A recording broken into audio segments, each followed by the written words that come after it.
你这是要走？走。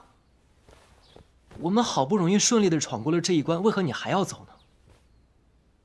一关一关又一关，谁知道下一关是什么等着我？在你们祈福演的累死了，不累死也要憋屈死。那你不是答应要助我一臂之力吗？不助了。你不是答应帮我捉豺狼吗？不捉了。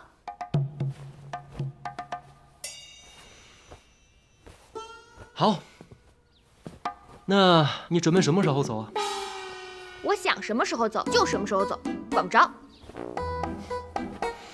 好，那你决定要走，我也没有办法。要走，便早些走吧。好在老太君想的周全，已经替我物色好了另一位女子。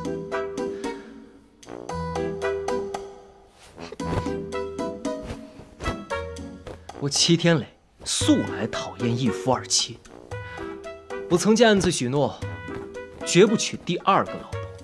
我既与你成亲，那小女子，我便看都没看一眼啊。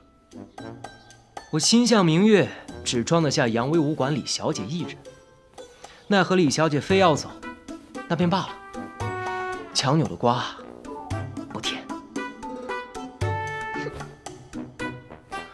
不过呢，好在那小女子比李小姐漂亮得多，也娇美得多，也柔情得多。怎么，你还不信？我给你看看她的小相。哎呦，还真是个美人儿啊！想看啊？给你看看。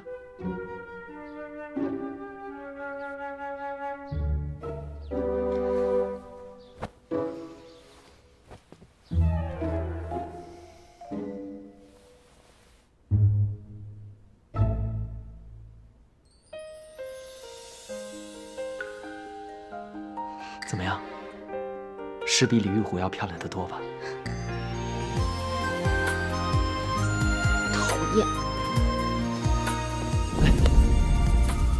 鸟语花开春空气，为一缕香追忆。别走好吗？一色流烟30里，竟无人怜惜。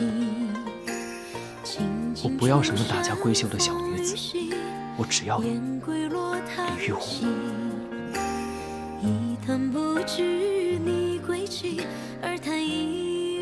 你是真的喜欢我？你还真是个笨蛋！你难道真的看不出来我齐天烈满心满眼都是你吗？我又不可能钻到你心眼里。我不知道。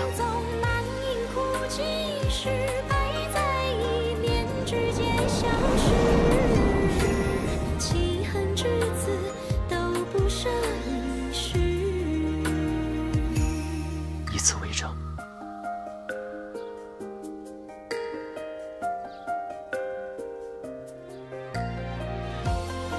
怎么，还是不信？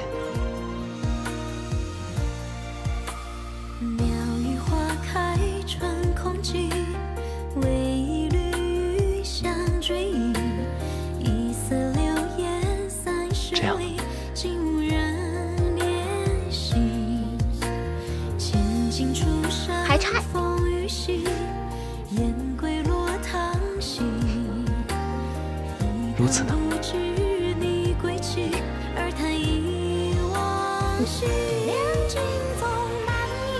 既然你信了，那便好。情恨至此都不舍一世，情恨至此都不舍一世。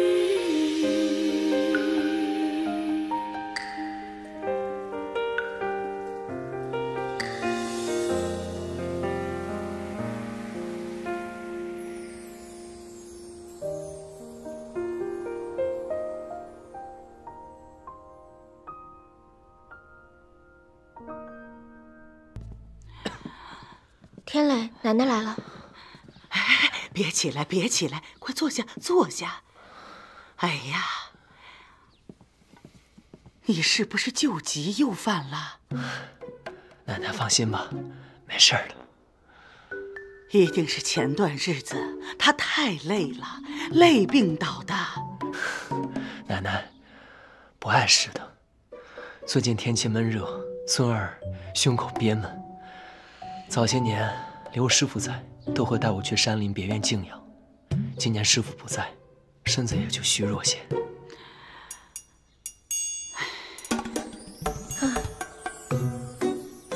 哎，奶奶，要不就由我陪着天磊一起去别院小住几日。听天磊说，那里山清水秀，空气清新，或许对养病有好处。我怕，若是等着刘若谦师傅回来，天磊不知道要变成什么样子了。也好，要不这样吧，让你表哥派人送你们俩过去。奶奶，表哥他还要打理咱们齐府的生意，公务繁忙，就别再劳他费心了。有冰燕陪我，一切都会处理得妥妥当当。冰燕呐，那我就把天磊托付给你了啊！奶奶，您就放心吧。我与三少奶奶在这内房当中养病，尔等不要打扰。你们便守在这大门口，住在偏房中即可。如有不听命的，待我们回府之后，三少爷禀明老太君，肯定会重罚，并且打发你们出府。听明白了吗？明白。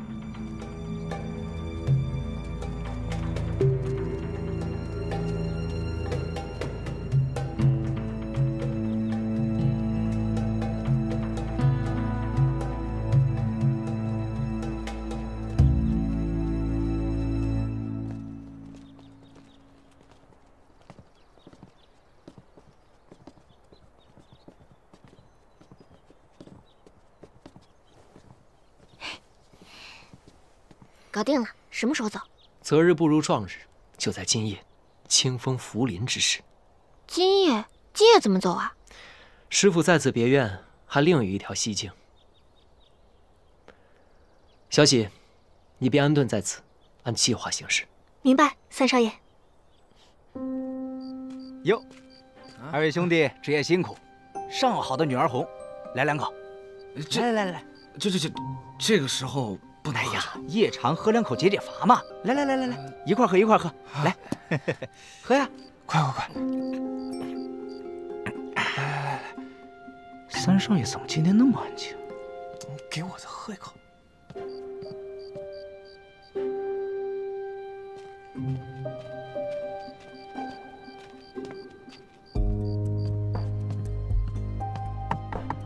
三少爷、三少奶奶，吃点点心吧。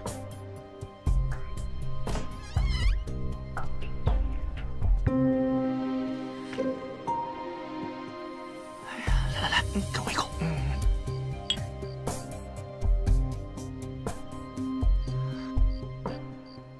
谢了，多谢啊，没事，辛苦啊，慢走啊，慢走啊。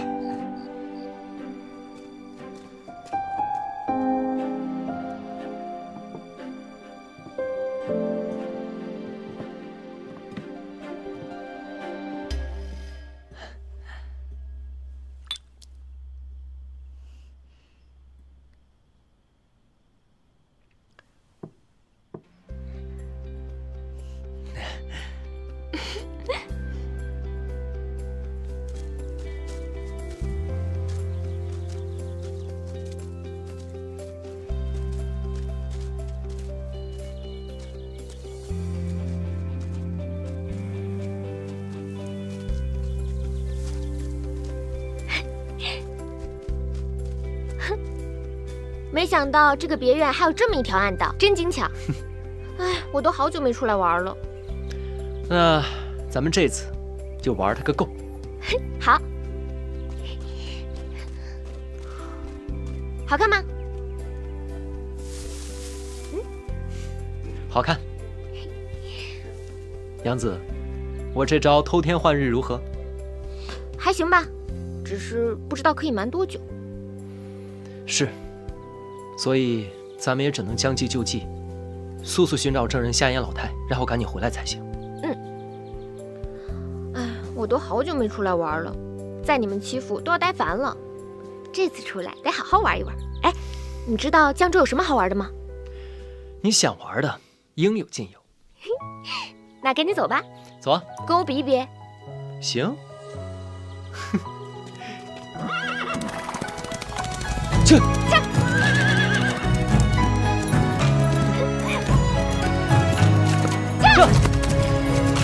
夜色太寂寥，忆起两人之俊俏，一阵相思空念你的妙。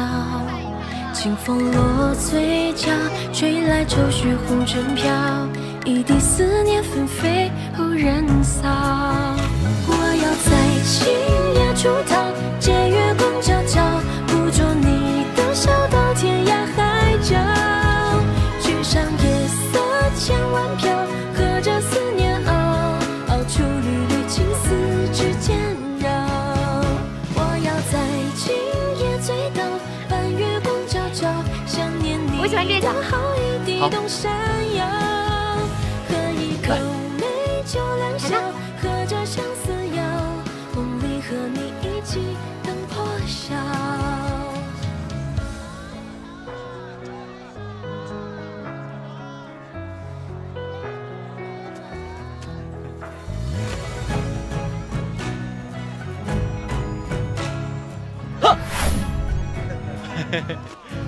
娘子别打！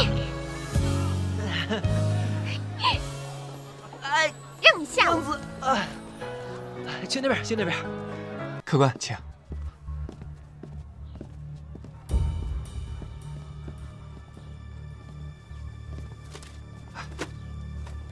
二位客官有什么需要，随时吩咐我。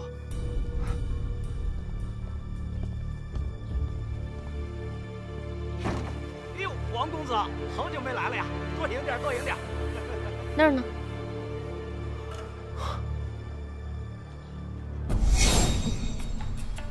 这逍遥楼原本就是做这类生意的，鱼龙混杂的赌场，消息自然灵通了。走吧。等等，去这种地方打探消息，自然要有些门道。门道？齐三公子锦衣华服，腰带玉佩，头戴玉冠，富贵非常。可就是这脸嘛，我脸怎么了？这脸白白净净，斯斯文文，就是这眼睛太精明了一些，一看就会骗人。我如此温和敦厚，又怎会骗人？你可不要冤枉我。可是我这法子就得要会骗人。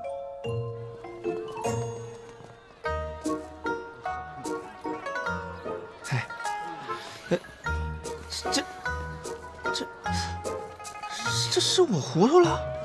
明明刚刚入住客房的是一对恩爱小夫妻啊！哎，你可要记住了，从现在开始呢，你就是鲜少出门的阔少，人傻钱多的富家子，反正不能把你的精明劲儿给露出来了。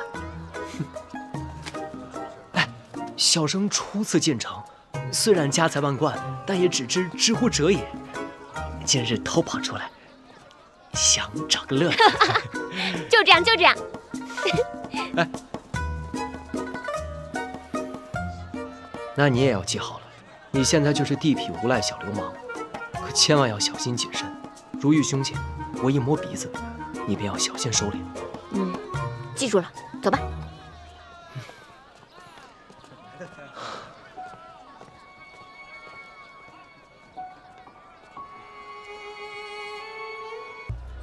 这位公子，看您贵气逼人，紫气东来，今日定能财源滚滚啊！公子，里边请，玩两手，瞧瞧。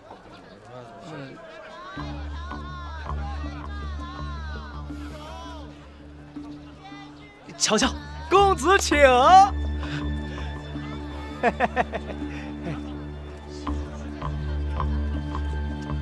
请。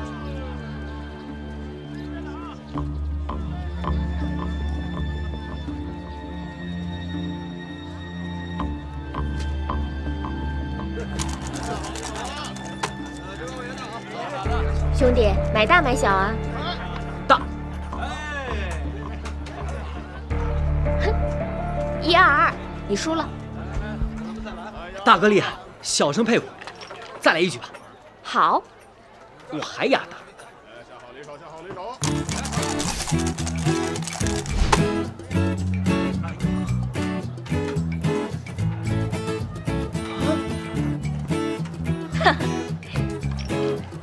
再来。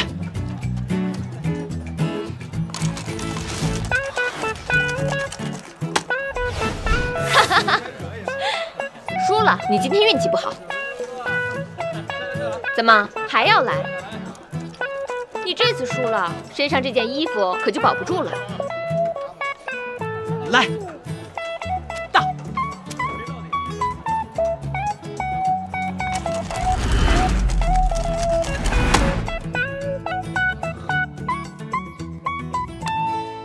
小兄弟，你的骰子我来帮你开。哼，爷爷，我今天手气好得很，不需要。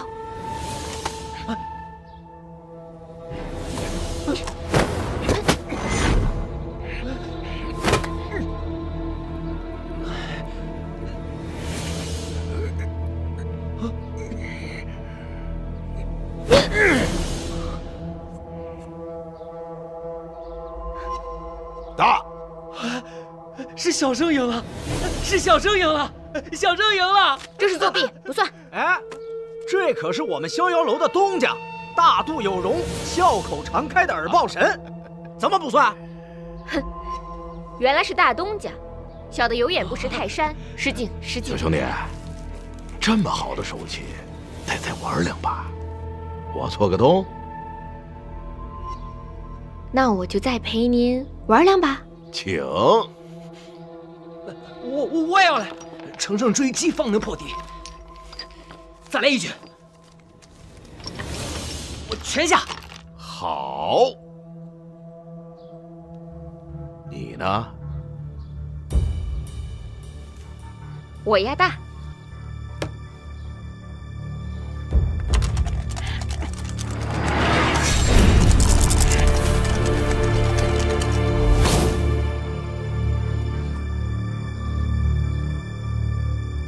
3个1，豹子，庄家通吃，胜！好嘞！嘿，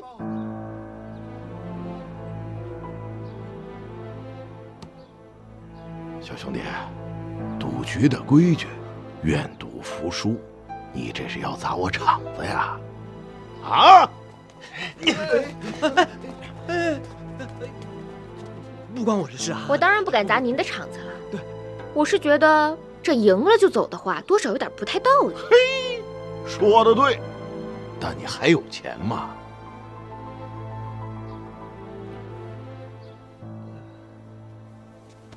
哎，那是家中长辈所赐。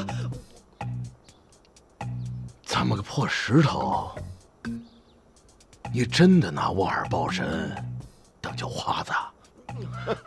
少了，这儿还有，而且这家伙看起来像是富贵人家的子弟。若是他输了，便让他打白条，让他家人还。啊，大哥，这万万不可呀！这个不行啊！没事的，这一把全赢回来。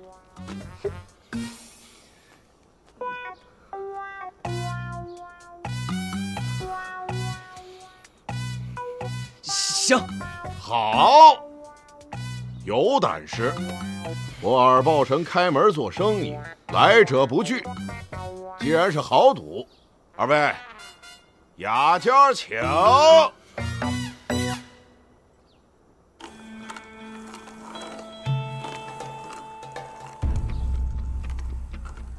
慢着，你我二人皆是赌场老手，我看这一局谁掷骰子都不合适，要不挑个新手如何？说的有道理。这逍遥楼是我的地盘，咱不能让外人说我欺客呀。是啊，这骰子由谁来摇？你选。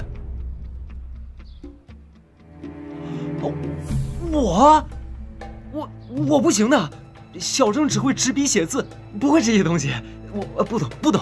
哎，不会就对了。你来摇。兄弟，看你了。我试试。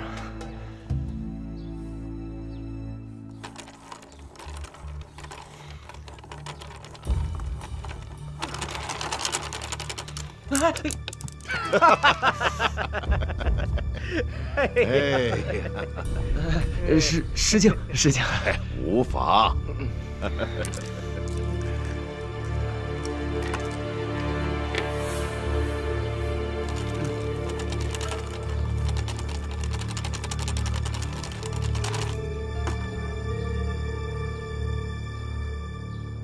好了，我先选小。那我就选大。大。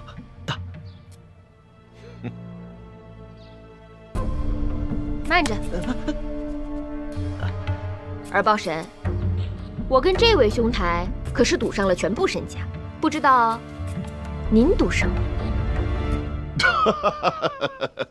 来，是东家。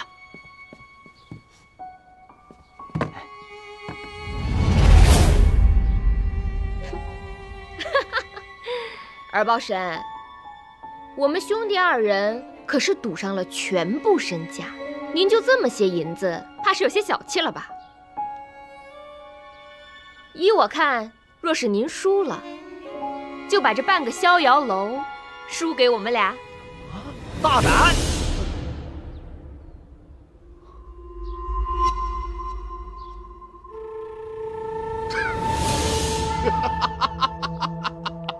好大的口气啊！哎，好，我依你，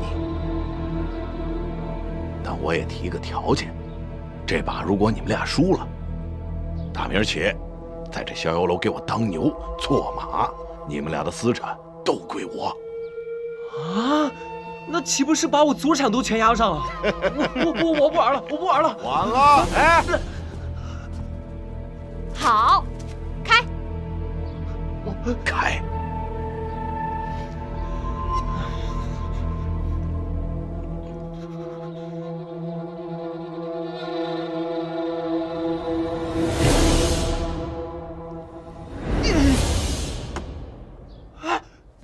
我赢了，我们赢了！不可能，我明明吩咐他。吩咐人把这骰子动了手脚。胡说！这骰子难道是刚才掉在地上的时候？失敬。是你换了。您的骰子在这儿。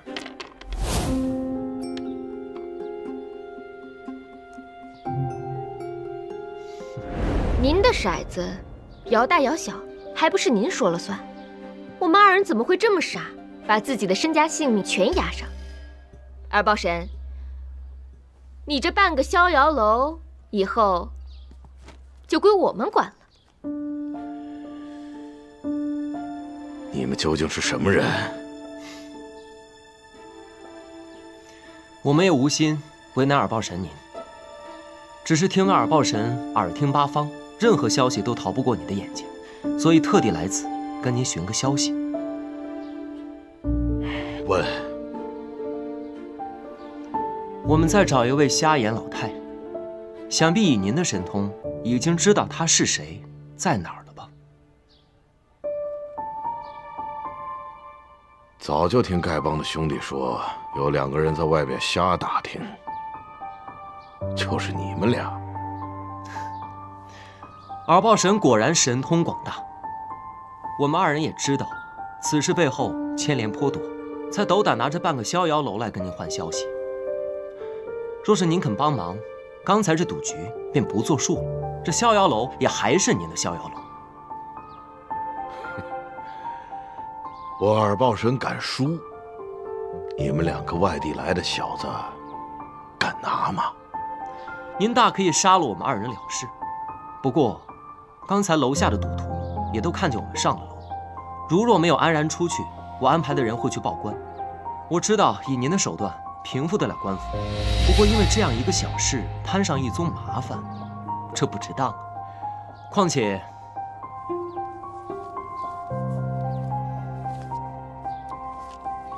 我们也都是打开门做生意，这一点钱财，小小心意。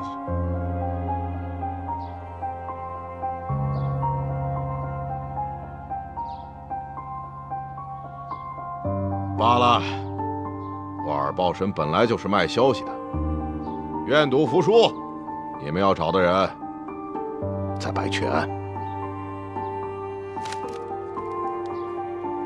多谢前辈，晚辈属实迫不得已，还望前辈海涵。不必了，拿人钱财与人消灾，你二人速速离去吧。晚了，恐怕要节外生枝。多谢。干什么？往哪儿钻呢？小喜姑娘说了，三少爷、三少奶奶不让进去打扰。哎，兄弟，你看这三少爷、三少奶奶从昨天起到现在一直在内院没出来，哪有这样养身体的呀？依我看呐，三少爷就该多出来走动走动，呼吸一下新鲜空气，是不是？你搁马府还管起少爷来？哎，不敢不敢。哎呀，莫不是三少爷憋在房中出什么事儿了吧？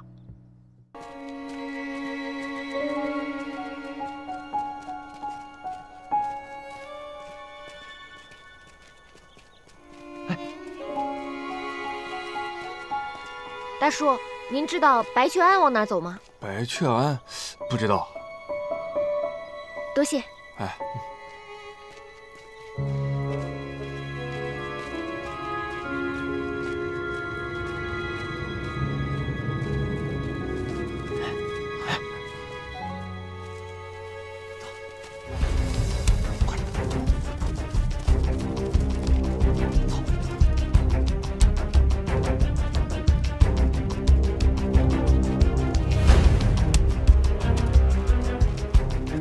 请问您知道白雀庵怎么走吗？白雀庵呀，你们顺着这条山路一直走，再向东行，半山腰上就是了。多谢。不用谢。走。走走。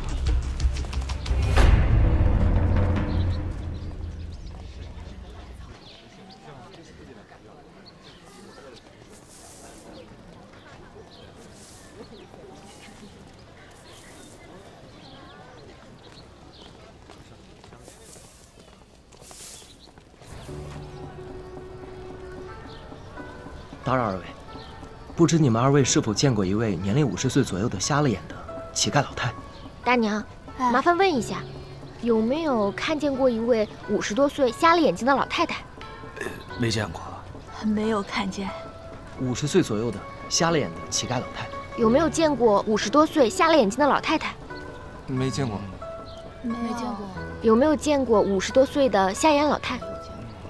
多谢。没见过。多谢。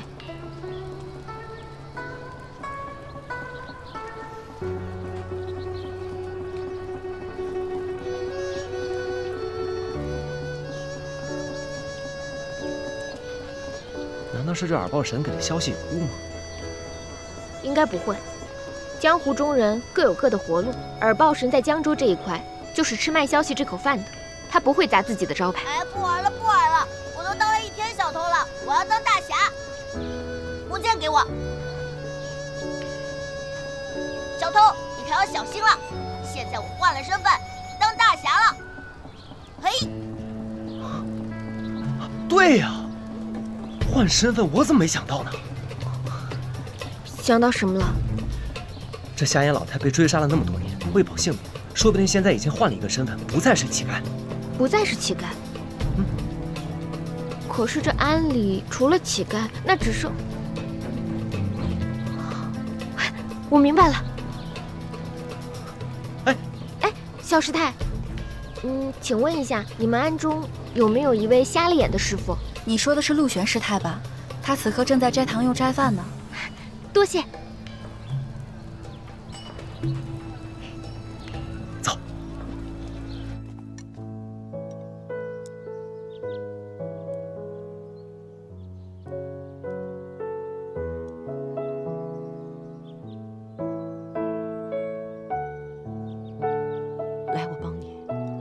你啊，多吃点这野菜啊。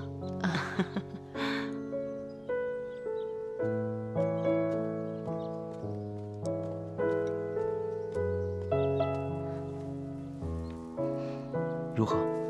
打听到了，师傅法号陆玄，去年刚到暗中来剃度，在此之前无依无靠，四处流浪。那就8九不离10了，就是他。走。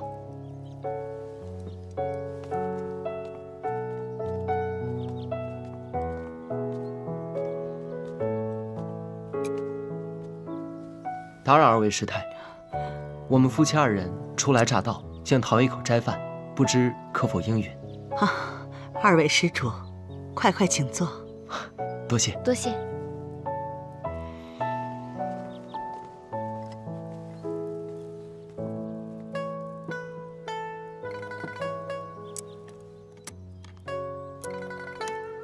多谢。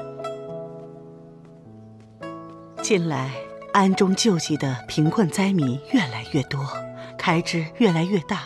为了节俭，斋饭中多选用野菜作为辅食。幸好有我们的陆玄师太颇懂烹饪之法，每日换着花样的做斋饭，倒也颇为有趣。2位贵客，尝个鲜吧。好。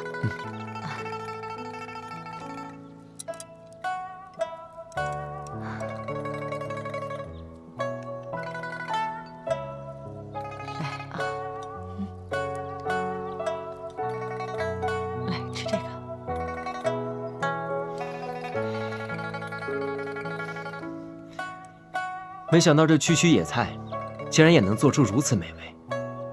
全林州的厨子都做不出这样的美味。来，加点菜啊，再吃点这个。来，给。2位师太感情很好啊。啊，住持师太慈悲为怀，他可是陆玄师太的救命恩人呢。哎，你且出去看看，看看香客们的斋饭可做好了吗？是。刚才那位小师傅说救命恩人，不知是陆玄师太早年间遭受过什么劫难吗？都是些陈年往事，不提也罢。这说来也巧，我们夫妻2人的一位朋友是江州人，去年家中遭遇横祸，不得不离开了家乡。在离开江州之前呢，他曾经接济过一位瞎眼的乞丐老太。得知我们夫妻2人要来江州之后，便嘱托我们要来探望探望他，想知道故人是否安好。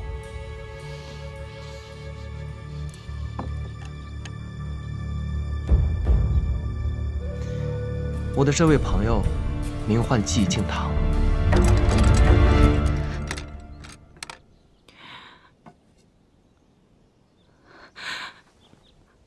善哉善哉，天下受苦的人太多了，愿佛祖保佑庇护。看着2位不像本地人吧？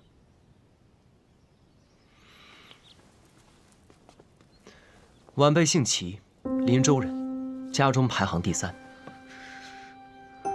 姓齐。师太，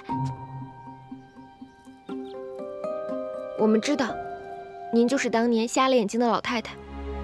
我夫君是齐家3公子，这一次特地来江州，就是来寻您的。残害您儿子的人，在江州横行霸道，在齐家也作恶多端。我们想告发他，惩举他，却苦于没有证据。您跟我们回到林州去当人证吧，去把他的恶行说出来，我们一起收拾他。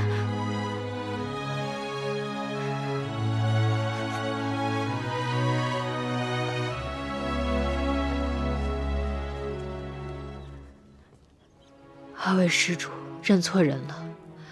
老尼久居庵中，对2位所说之事，全然不知。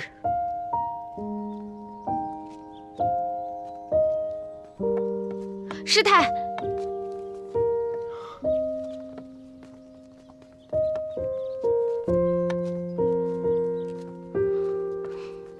就这么算了吗？那倒不会。这陆玄师太决然回去，定是因为不相信我们。毕竟我这齐三公子，可是跟害死他儿子的柯世昭是一家的呢。那可怎么办啊？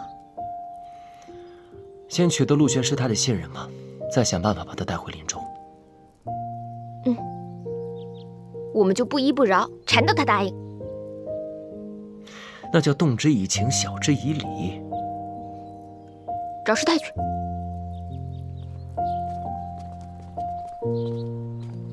哎，这位小师傅，阿弥陀佛，你可见到陆玄师太了？去后山了。多谢。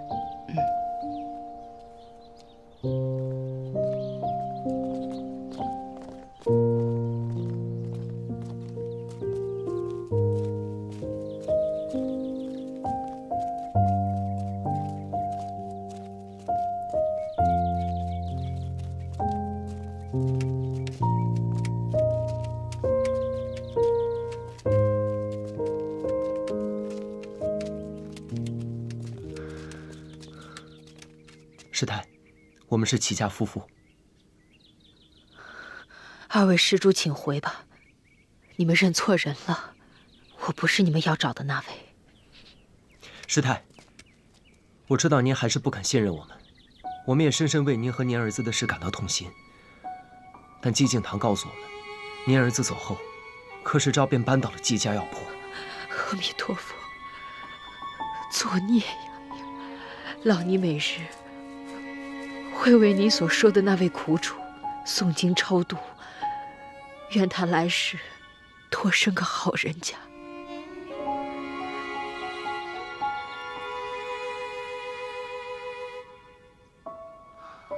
官爷，我一直跟随着那对小夫妇，然后他们到耳报神那儿打探到那瞎眼老太的消息。如果我没猜错的话，这个老尼姑就是当年的瞎眼老太。耳报神的消息不可能有错的。哼，柯少爷寻了她很久，没想到这个老太婆竟然躲在这儿。咱们还真是得感谢他们俩，帮了咱们大忙。按照柯少爷的吩咐，杀了灭口。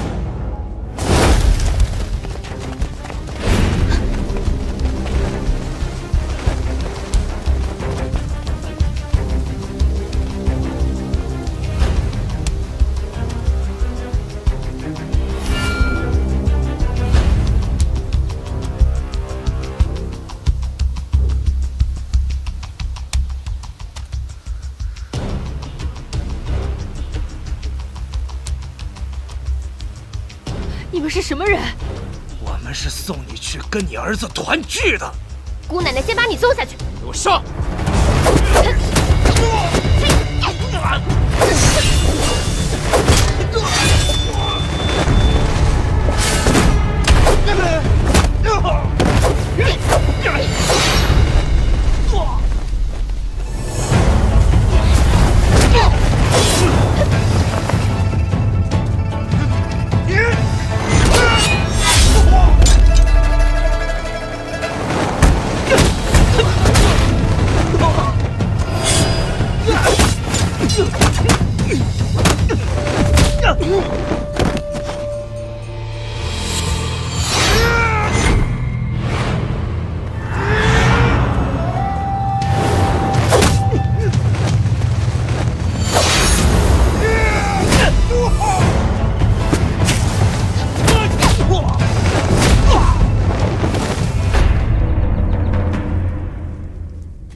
师太，您没事吧？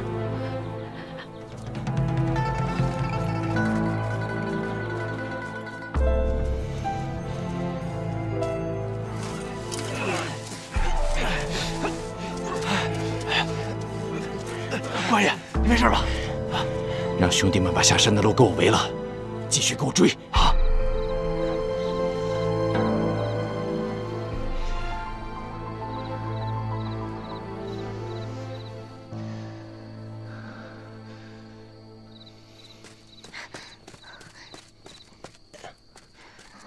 没人跟来。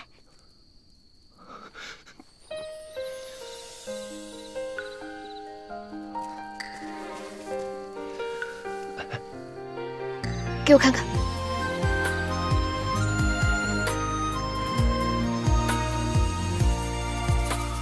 鸟语花开穿空气，为一缕香追忆。一色流烟30里，竟无人怜惜。清静出山风雨息，雁归落叹息。痛吗？不疼。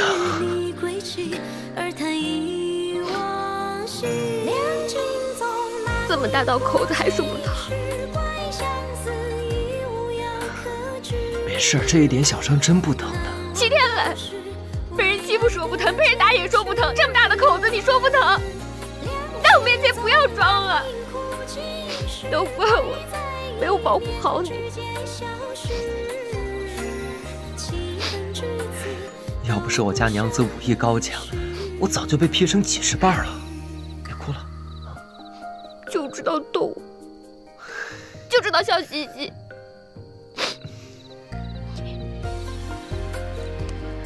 公子是为了救老尼才受伤的，老尼感谢二位的救命之恩。师太不必。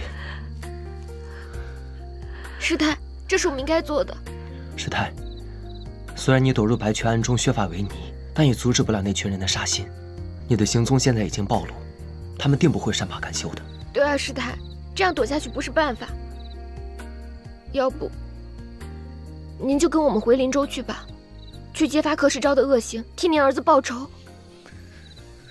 好，若不是二位救了老尼的命，老尼也无法知晓二位的为人和真心。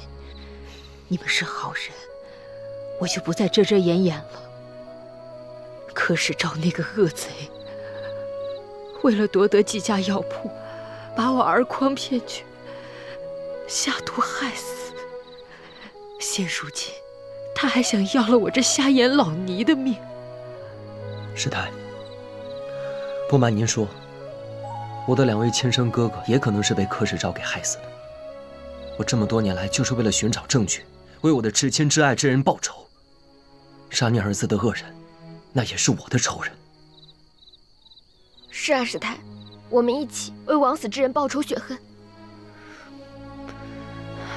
我这老尼留着一条命，就是为了有朝一日能为我儿沉冤昭雪。要不然，我这条命就随他去了。只是苦于深渊无门呐。我们可以帮您，但我需要您去做个人证，把您这些年所见所闻，把您儿子被害死的经历，通通告诉老太君，让老太君知道柯世昭的险恶为人，老太君便会为您做主，为您的儿子报仇雪恨。好，只要能为我儿讨回公道，要我做什么都可以。那如今的当务之急，就是咱们速速回到林州去。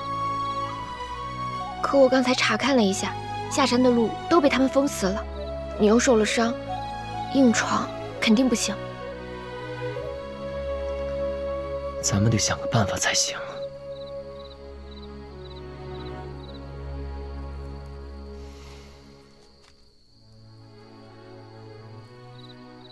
师太，那一车臭臭的东西，装的是什么呀？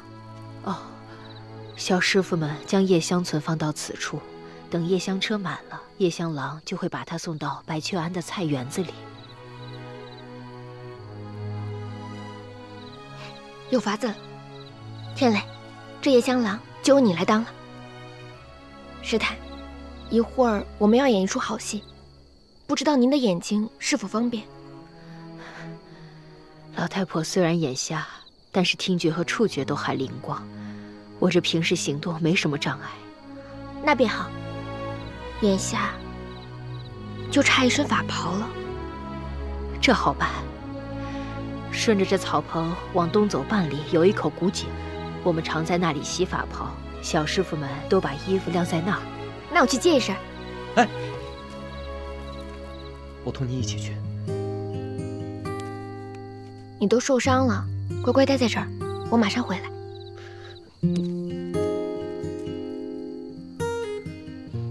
我打不过还跑不过吗？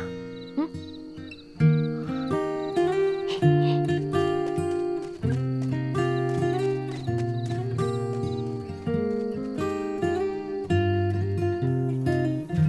起来，起来，起来！守了一晚上了，连个鬼影都没有，你还睡？其他陆兄弟会不会已经把他逮住了？能吗？哎呦，这么臭啊！你放屁了？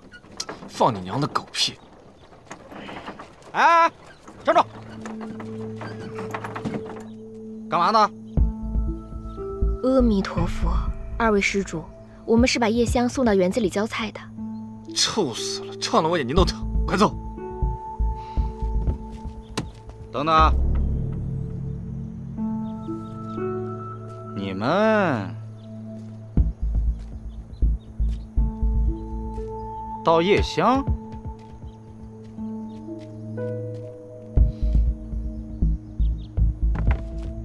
确实是到叶香的。这太臭了！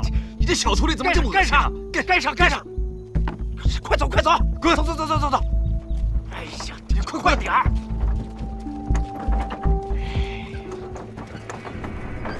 太想逃了，这个大清早的，贵气，恶心死！什么玩意儿？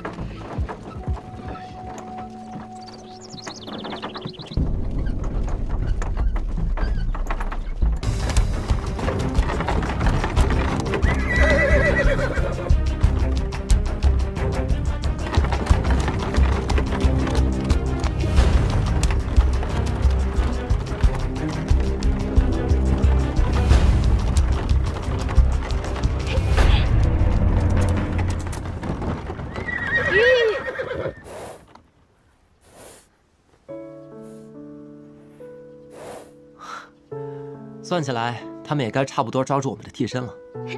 估计啊，嘴都给气歪了。他们肯定想不到我们绕道走了，就算他们折返回来追，千里马也追不上。等回了林州，咱们还得先将师太找个安全的地方安顿起来，再回别院。要把这出大戏神不知鬼不觉地唱完才好。嗯。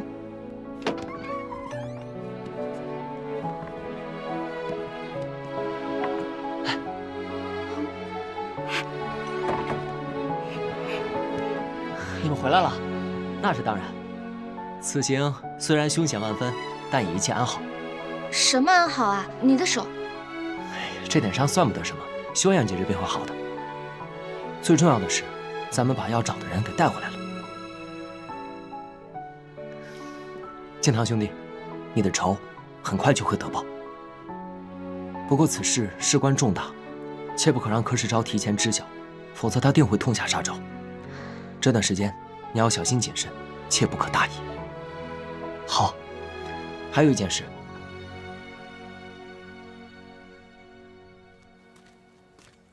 三少爷和三少奶奶要上车了。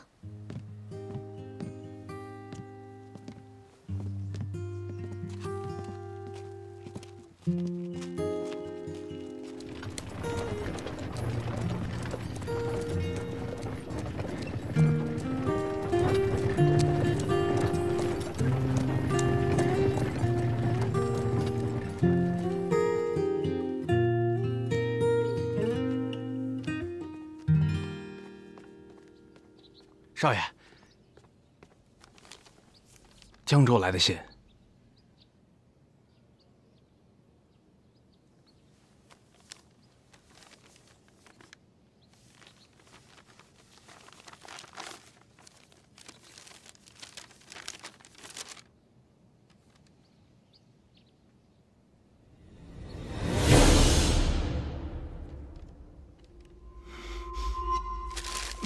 废物！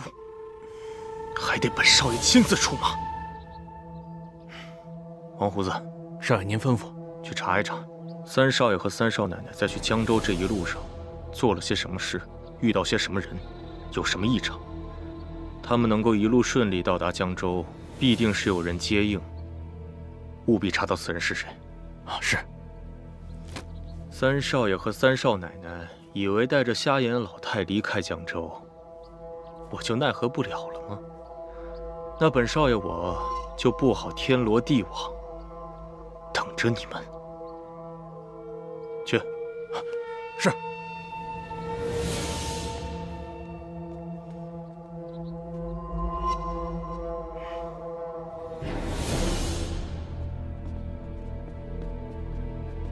客官，这就是天字1号间了。哎，多谢小哥。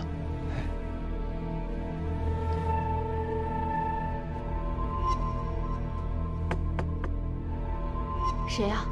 啊，师太，是齐公子让我来接您的。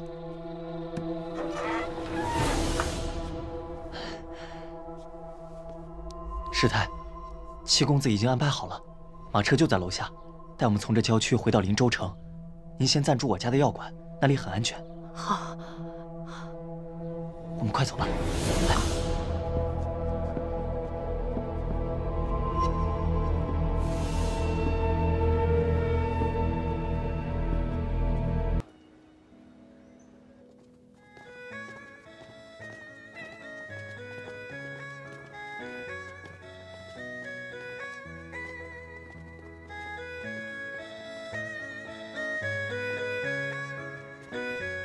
奶奶，哎呀，你们两个终于肯回来了，来让我看看。脸色好了许多，身体也强壮了不少，好啊！奶奶，那山林别院山清水秀，空气沁人心脾。这回孙儿病已经好了大半。太好了，太好了！让我看看冰雁。瘦了不少，哎呦，我都心疼你了。正好奶奶呀炖了血燕，给你们补补身子。来人呐，把血燕端上来，快坐，别站着，坐，快坐。奶奶，哎，坐，都坐下。我说天磊啊，你这气色看起来的确好了很多呀。外祖母您瞧瞧，天磊似乎黑了一点啊。你这么一说呀，还真是有点黑。哦，我知道了，定是三少奶奶性格活泼，待不了这方寸的庭院，于是带着天磊到有趣的地方玩去了。弟妹啊，你不妨说说，带天磊去什么地方玩了，让我们大家伙也都乐呵乐呵。这好玩的地方呀，在哪儿？那是一个都没去。日日待在房中？也不是。奶奶，我和天磊为您抄了佛经呢，小喜。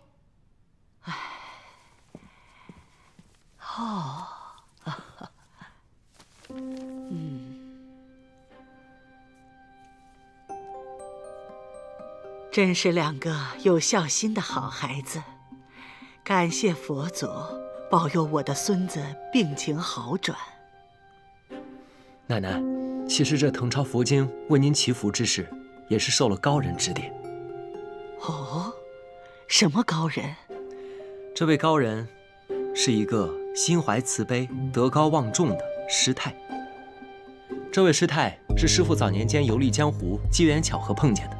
谈吐间，师父了解到这位师太佛法高深。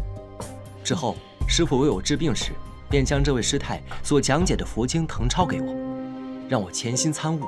没成想，我的病竟好了大半。善缘，这就是善缘。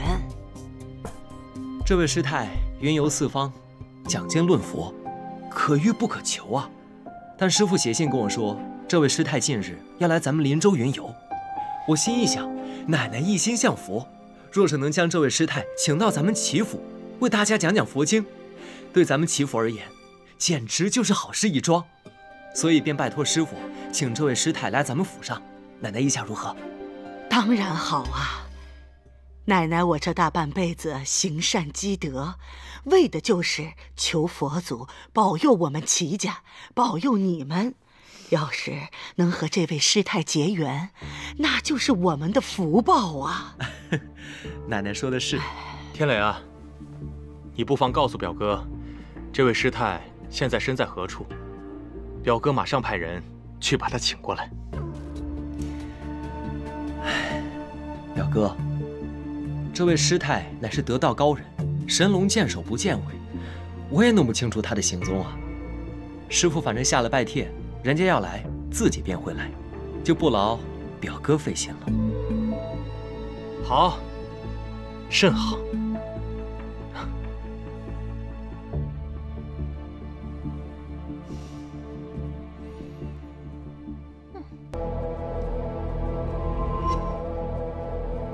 奶奶，师太已经到咱们齐府大门口了，快快有请。是。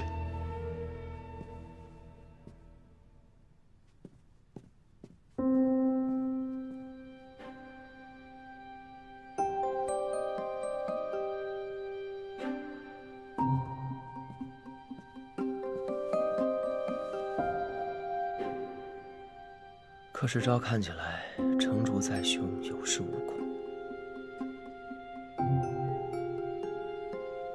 是啊，怎么看起来不太在乎的样子？事出反常必有妖。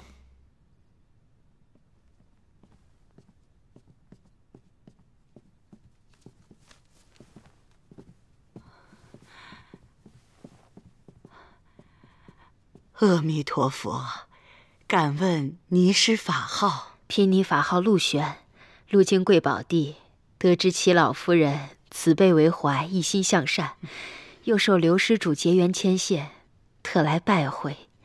善哉善哉！太好了，愿和师太深参佛法一二。师太，请。小巧，上茶。是。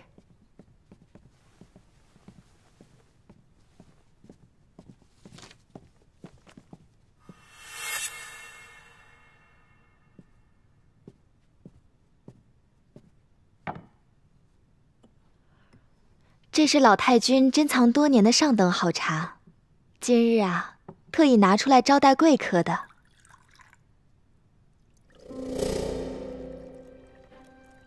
奶奶，那我跟冰燕也讨一口好茶喝，听听师太评这红尘中的禅意。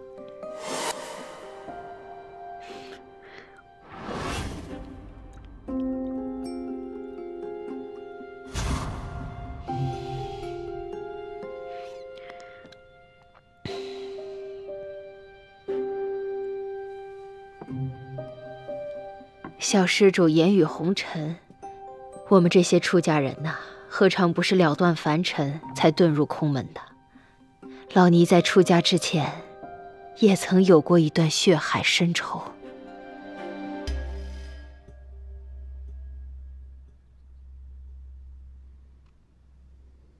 什么血海深仇啊？师太，您请讲。当年我出家之前曾有一子，我们母子二人相依为命，以乞讨为生。虽过得艰辛，却也是母慈子孝。怎料有恶人哄骗我儿，好吃好喝的养着我们母子。那日我儿感风寒，在一家药铺抓药喝下，可怎知那恶人为了夺取那家药铺，竟在我儿喝的药里下毒，害我儿惨死。那恶人又利用我儿的死，诬陷那家药铺，说是抓错了药，害死了人命。一时间，我们家和那药铺商户都是家破人亡。可那恶人现在还逍遥法外，甚至他要置我于死地。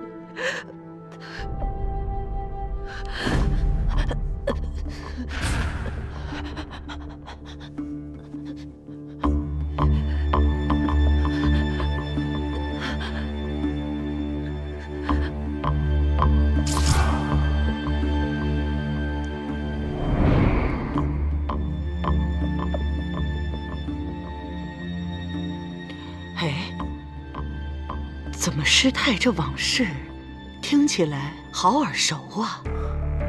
奶奶，你可还记得之前带您见过一个叫做寂静堂的少年，向您状告的江州惨案？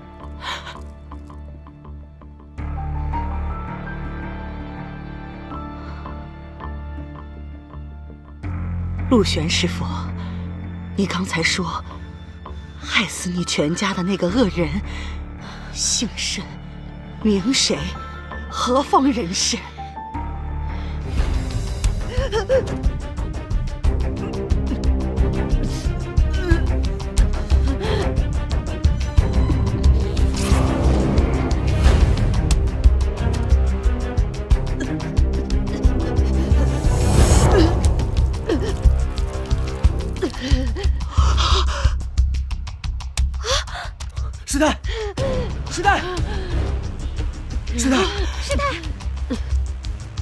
太中毒了。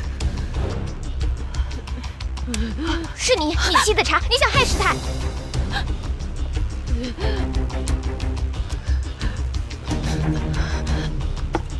三少奶奶冤枉啊！这茶是老太君的，方才也是在这儿沏的茶，大家喝了都没事，怎么只有她中毒了？谁知道你有什么招数？罢了罢了，若是不信的话，我喝了便是。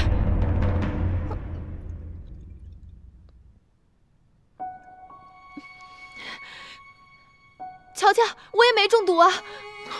天雷啊，这茶有没有毒，谁也说不准。或许是在别处中的，只是来到祈福，突然发作了而已。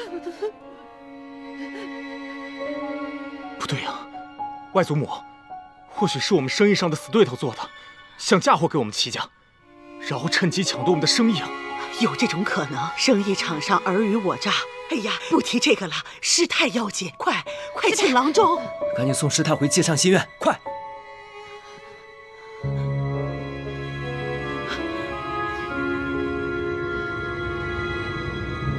老太君，我也去吧。去。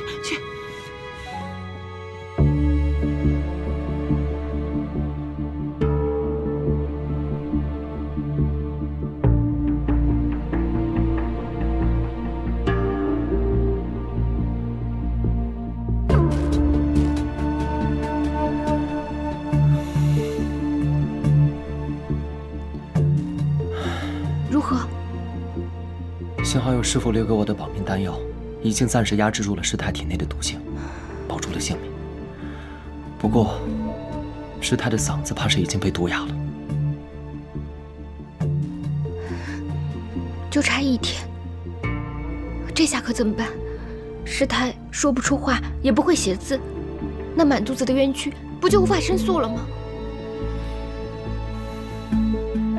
敬堂兄弟，你们来祈福的路上是否遇到过什么蹊跷之事？没有啊，我们是坐马车来的，一路上都平安无事。你再仔细想想看呢。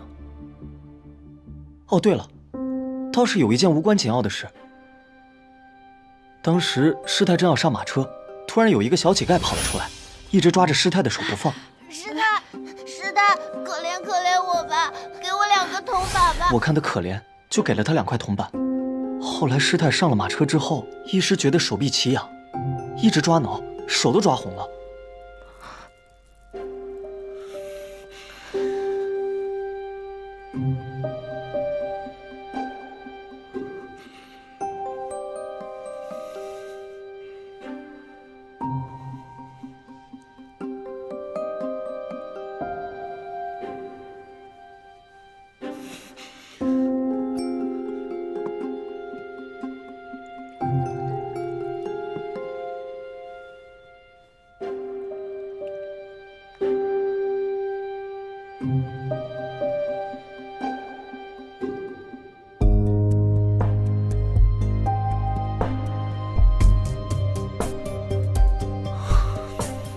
这毒竟然是小乞丐下的，难怪柯世昭有恃无恐，正堂端坐。原来早就在师太来的路上下了毒，还可以在奶奶面前撇清嫌疑。是我们大意了，实在是太恶毒了，杀死了师太的儿子，现在又想毒害师太。为奸之计，就只能等着师傅回来，看看有没有办法能解掉师太的毒。但若是柯世昭知道师太中毒未死，定不会善罢甘休。我们得想个办法骗过他才行。先生，就不能再试试吗？姑娘，师太都已经断气了，这即便是华佗在世，他也不能起死回生啊！我看还是抓紧准备后事吧。先生，哎呀，这可怎么办呀？师太，你怎么就这么死了呀？哎呀，死了！来人啊！来人呐！来人呐！小姐，来人呐！来人！来了！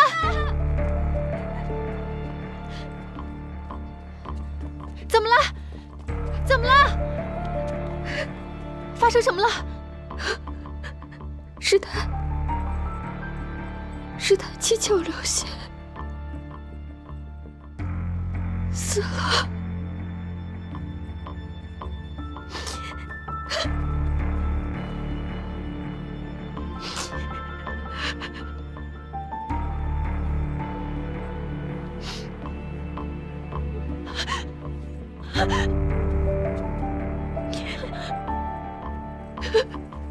三少奶奶，三少爷，这还是找人赶紧抬下去吧，留在咱们府里多晦气啊！小巧，要不此事就交给你来做。啊不，三少爷，这种事我也没干过呀，你还是找别人吧。老太君那边还有我伺候，我先退下了。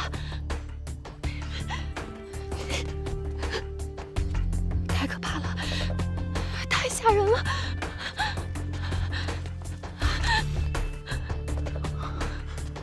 小乔，输好了，确定断气了，这下你别放心了。你确定吗？我这双手亲自探的，那老尼姑七窍流血，可吓人了，确实断气了。小乔，没事，从此以后我们就可以高枕无忧了。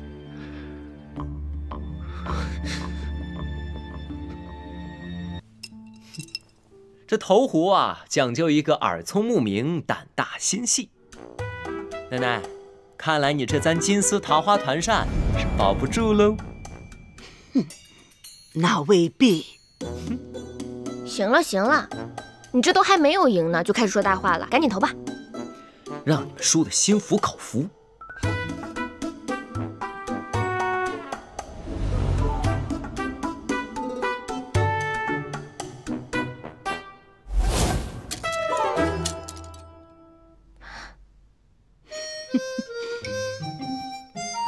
同分。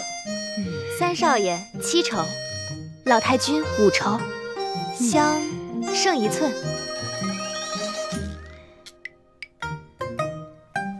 别得意，这一局我替奶奶赢。好，冰燕替我投。娘子请。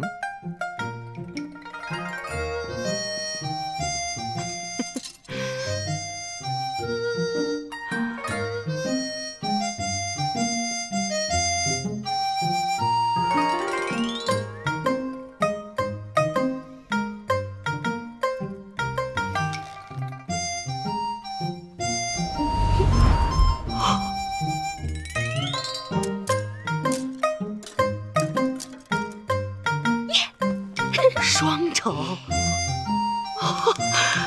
双中，算4筹。相近，老太君胜。看见没有？这叫力挽狂澜。这小小娘子竟能双中，你们俩合起伙来欺负我一个，这赢不过也输不起啊！哎，我跟你说啊，我跟冰燕结盟那是结对了。她呀是我的小福星，身上还有几分英气，我喜欢。快把那团扇筹给三少奶奶。多谢奶奶。你应得的，小子没你的份儿了。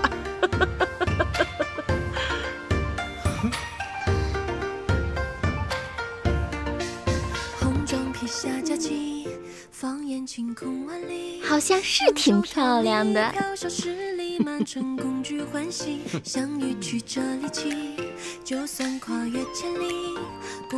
哎呦，好像是比某人的扇子好看哎。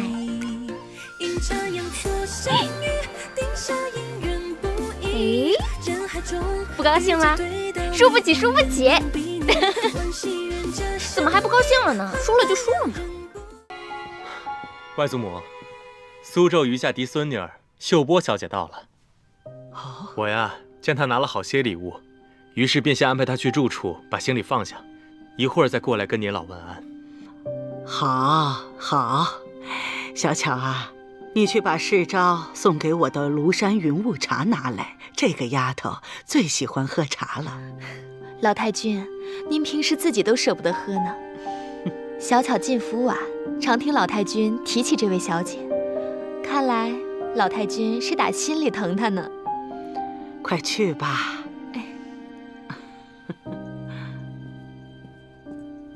来者是谁啊？表弟妹啊，这你就有所不知了。这位小姐乃是苏州有名商贾于氏孤女，那可是名门闺秀。我记得小时候世昭刚到齐府，这位小姐便已是座上宾了。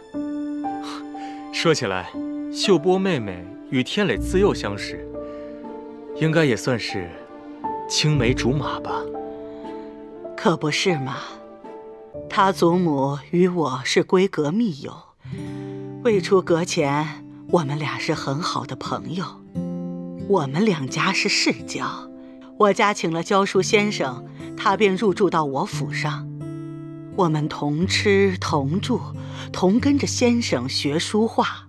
闲暇的时候，我们共同摆弄女工、刺绣。我们呐，不是姐妹，胜似姐妹。后来啊，他也经常带着秀波到我们齐府上来住一住，所以说他和天磊是一起长大的。外祖母，您别着急，秀波妹妹马上就到。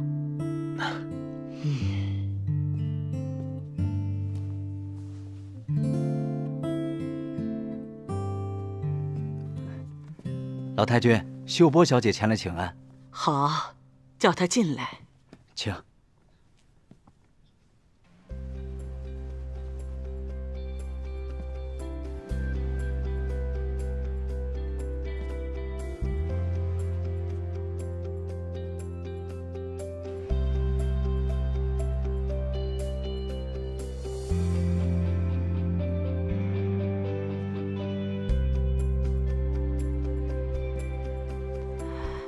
老太君，秀波给您请安了。来了就好，来了就好啊，来了就好。打小你父母死得早，你是跟着你祖母长大的，现在她也走了，我知道你很伤心。祖母过世，留下秀波一个人，孤零零的，无依无靠。秀波为祖母带孝3年，常常梦到祖母，整夜以泪洗面。可怜的孩子，可怜的孩子，我知道你是个孝顺的好孩子。不过没关系，你祖母走了，不是还有我吗？是不是？我们这齐府啊，也算是你的半个家了，以后会有人疼你，有人宠你的。多谢老太君。奶奶，这秀波妹妹来咱们齐府本就是喜事一桩，你就不要再难过了。你看，我也是老糊涂了，弄得孩子也跟着伤心。秀波妹妹，一路来辛苦了。见到天磊哥哥，秀波就不觉得辛苦了。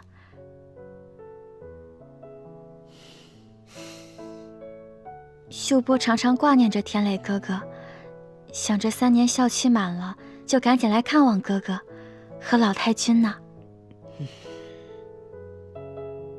对了，我还给天磊哥哥带来了旧物。记得小时候，祖母与老太君相会，带着我和天磊哥哥去寺庙祈福。大和尚曾言，天磊哥哥麒麟之才，祖母便找金匠精心打造此物，没成想却误了工期。后来祖母过世，秀波留在苏州，3年孝期，秀波一直把他带在身边，就想着今日能亲手送给天磊哥哥呢。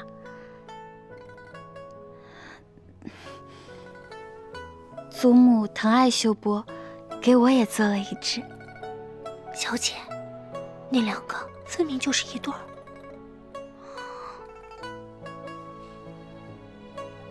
天磊哥哥，你可喜欢？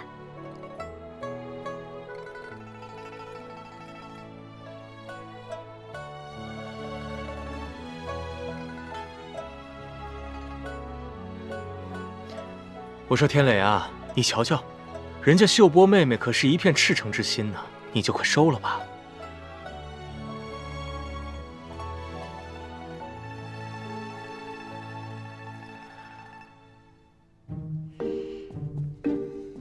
哎呀，喜欢喜欢，多谢妹妹。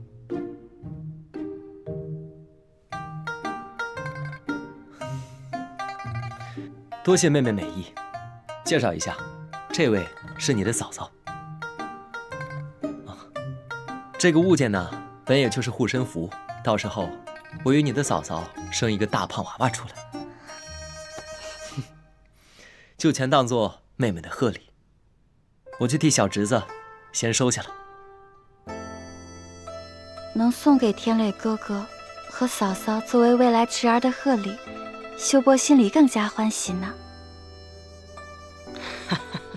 你嫂嫂长你几岁呢？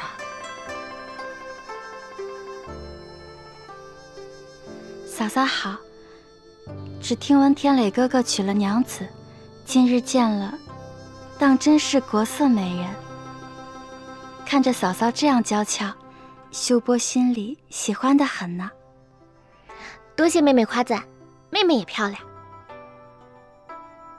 好了好了，别站着说了，坐下，都坐下。来来来，哎呀，真是好几年没见到你了，快坐快坐。哎呀，外祖母呀，您可能不知道，秀波妹妹那可是非常厉害呀。在守孝3年期间，她独自一人撑起了家里所有生意，还在苏州开了一间远近闻名的绣坊。我在江州做生意，听苏州的老板提起秀波妹妹，我呀这才有所耳闻。秀波为了维持生计，不得已才学着打理祖业，做生意的事也只懂些皮毛，还要跟老太君多请教呢。商场如战场，你这个小丫头呀，竟有这种本事。唉，只是一个女孩子抛头露面的，太辛苦了。日后啊，你要是寻到一个如意的郎君，就能过上安生的日子了。秀波，你现在可有许配婚约？秀波还未定亲。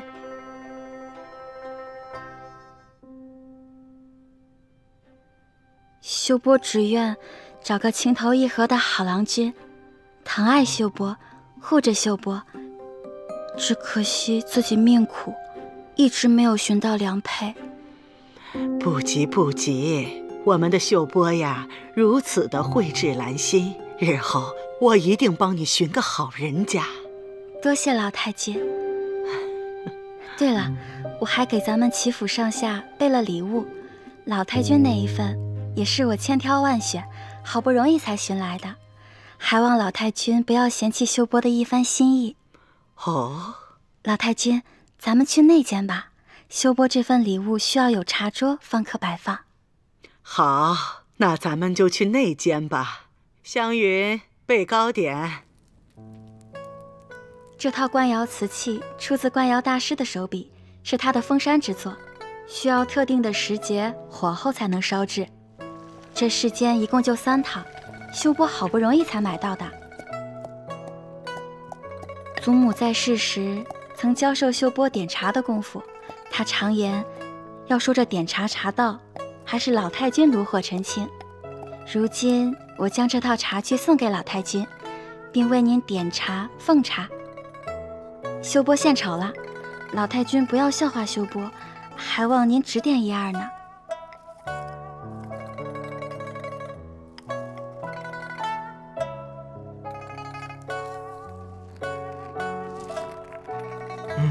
点茶。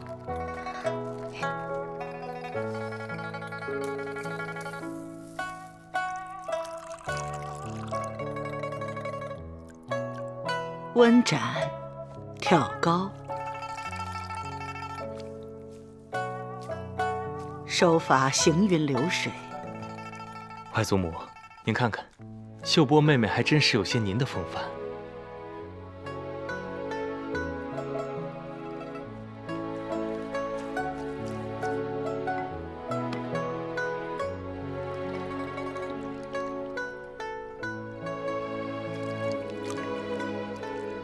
请老太君品鉴茶香。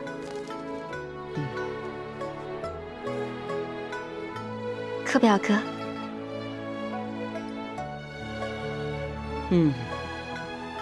这茶道精湛，茶香沁人心脾。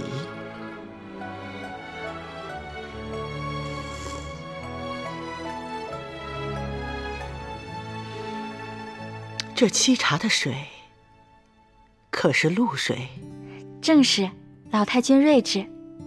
曾听祖母说起，当年常与老太君一同泛舟荷塘，采集荷叶上的清香露水，在一起沏茶雅极。秀波也效仿此法，特意采了露水为您沏茶，聊表对祖母的哀思，也是您与我祖母的情谊见证。你这孩子呀，让我想起了你的祖母。好孩子。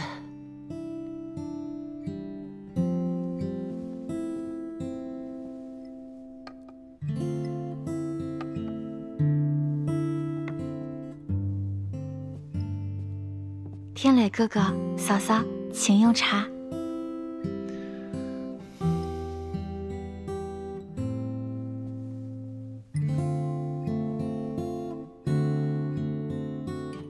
记得小时候，哥哥的嘴最刁了，不是我调的茶都不肯喝呢。天磊哥哥尝尝，还是小时候的味道吗？好，尝尝。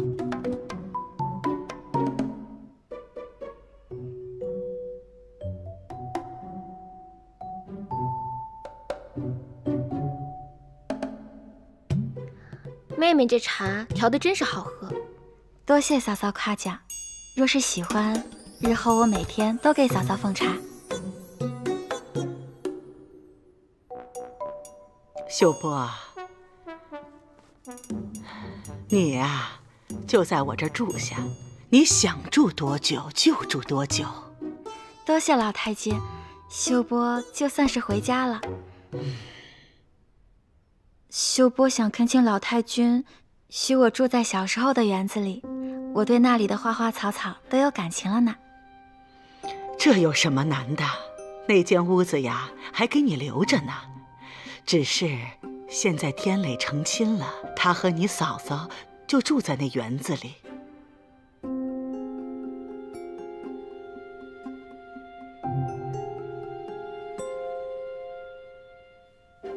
老太君，秀波小姐和三少爷从小也是一同长大的，算起来也是三少爷的半个妹妹了。这住回园子里，又不是住进三少爷的院子里，这有什么呀？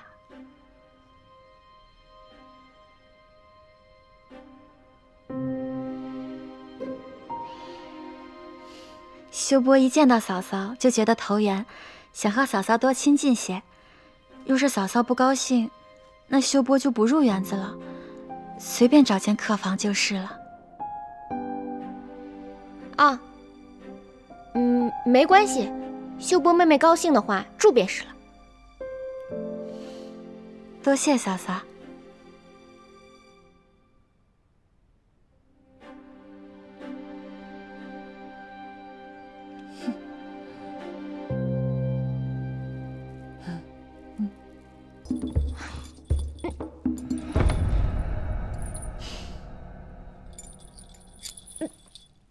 这个东西是挺有意思的，我都解了半个时辰了，还没解开。小姐，你还有心思在这儿玩九连环？那秀波小姐已经搬进咱们院子里了。她搬进来就搬进来呗，这园子这么大，多她一个也能热闹些。哎呀，你可长点心吧，小姐。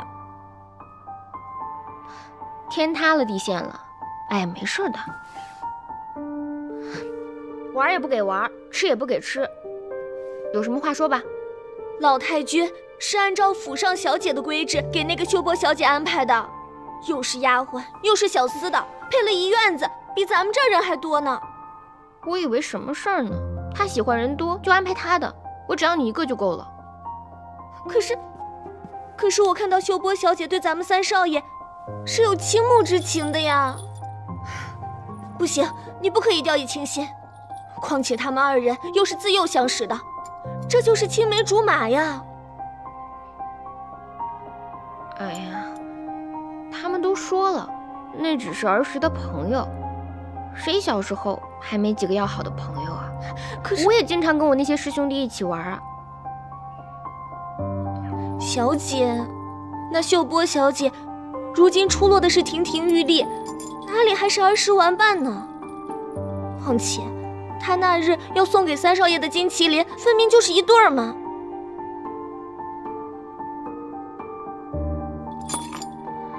天磊人呢？秀波小姐方才遣人来请了，说是邀请三少爷去她那作画。作画？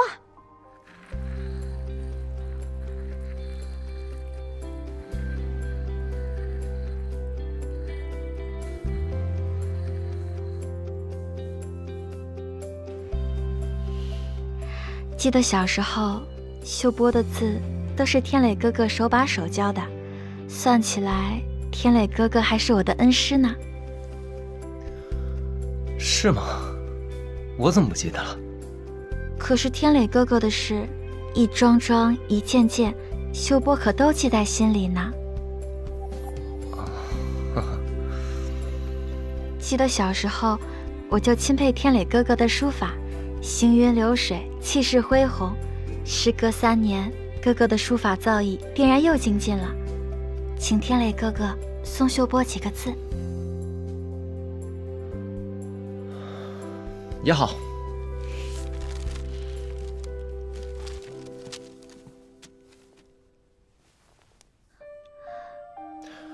我来吧。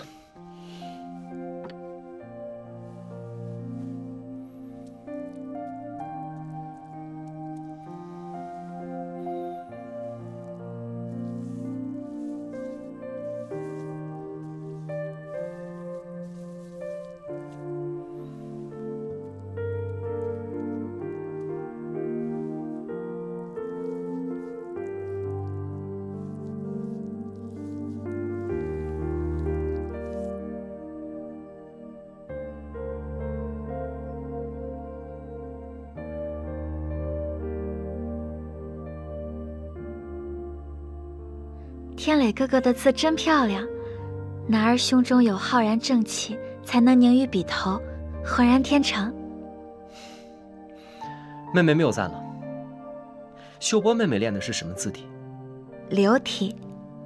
那妹妹就在哥哥面前献丑了，望天磊哥哥能给我这个笨学生好好评一评。好。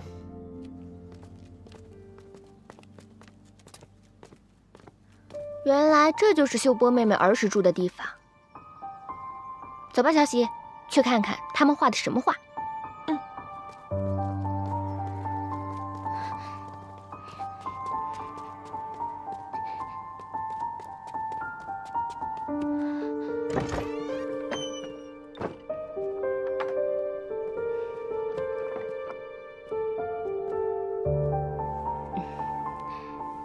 外面风清气朗的，把门敞开透透气，小姐和齐三少爷才能书写得更好呢。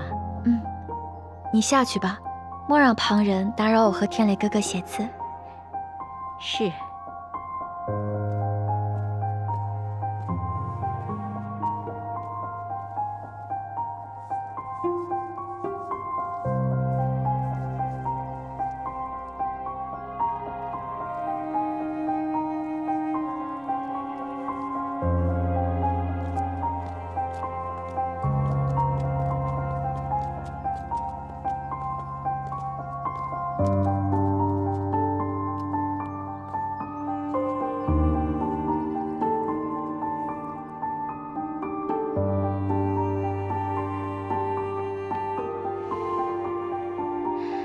郎骑竹马来，绕床弄青梅。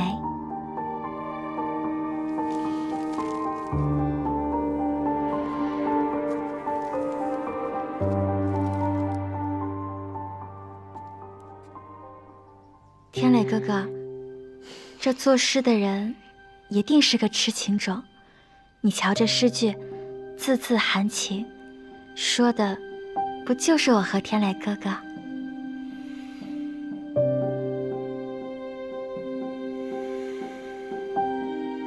小姐，你瞧他们，吟诗作对的，三少爷怎么能这样？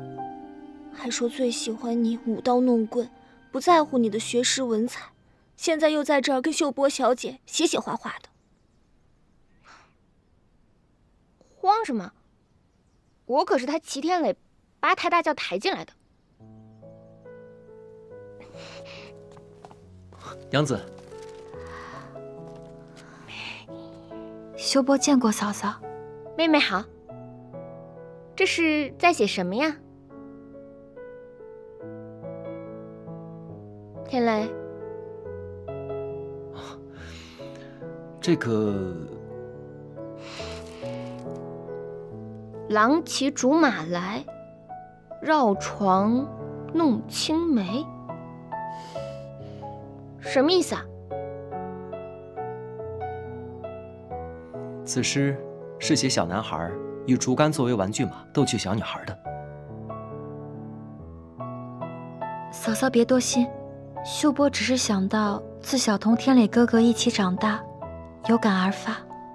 没什么，我知道你俩从小一起长大，就是青梅竹马，感情好得很。娘子，这话可不能乱说呀。我与秀波妹妹虽是一起长大，不过一直都是将她当亲妹妹看待的。天磊哥哥说的是，我二人清清白白。我也没说什么呀。天磊，我知道你们大宅子里的公子哥都是三妻四妾的，既然你这么喜欢秀波妹妹，把她娶进来呀。这个不敢，娘子，我答应过你，此生只娶娘子一人的。小喜，秀波妹妹，这是我小厨房里做的点心，好吃的很，外头可吃不着。现在点心已经送到了，我就走了，不打扰你们。哎，娘子，秀波妹妹，我看此书的寿字拓片并不足以书写百寿图，我再去书院寻一些来，到时候我那半阙写好之后再给你送过来。就先告辞了，不打扰了。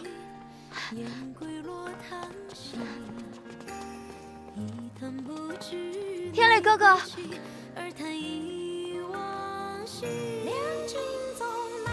小姐，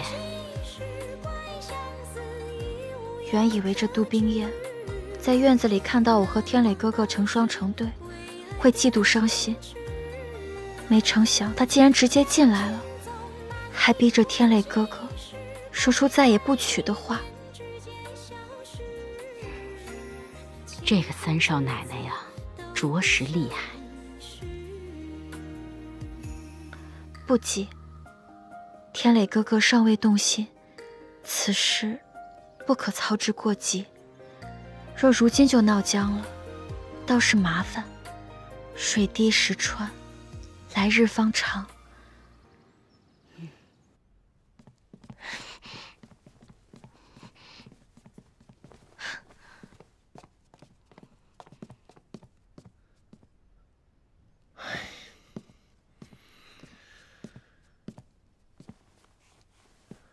娘子怎会如此生气？方才不是大度得很吗？谁说我大度了？我李玉湖心眼小得很。齐天磊，我告诉你，你若是喜欢那个动不动就哭鼻子的美人儿，你提前跟我知会一声，我保证二话不说立马回扬州。对，带上小喜，咱们回扬州。去，不就是青梅竹马吗？谁还没有一样？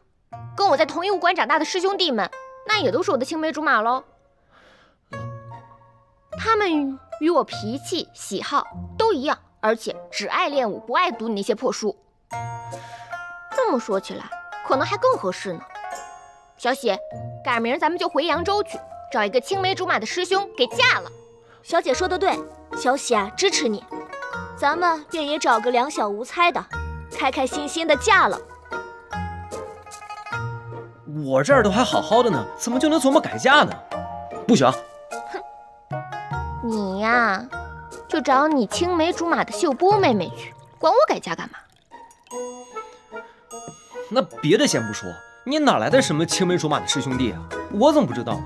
我青梅竹马的师兄弟可多了去了，都让你知道啊！那他们姓甚名谁，身在何处？你跟他们还有联系？要你管！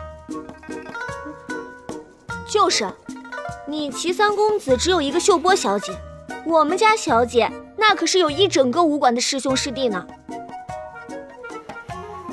还不快好好哄哄我们家小姐？当心啊，她真的收拾东西回扬州改嫁去了。哎呀，是。哎呀，我家娘子啊，那是美若天仙。我齐天磊就是三生有幸，才能从整个扬州城人的手中把我娘子娶回家中。娘子啊，你就别生气了啊！你少跟我贫嘴，我不吃你这套。那娘子如何才能不气？不管是这天上星星，海中珍珠，只要是娘子要的，我都给你取来，跟娘子赔罪。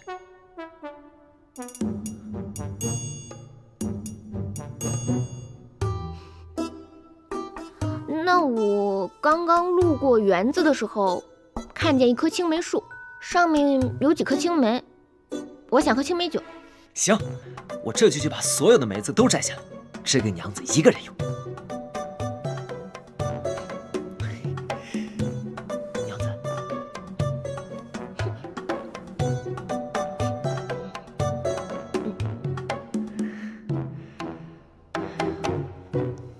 那边，这个？算了，那个吧，那个，这个好打一点，这个，就它了。好，准备好了吗？准备好了，接住了啊！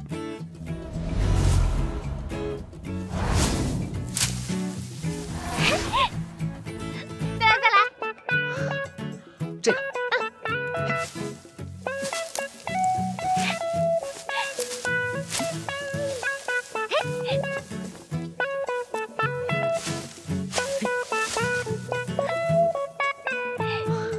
好了，接到了。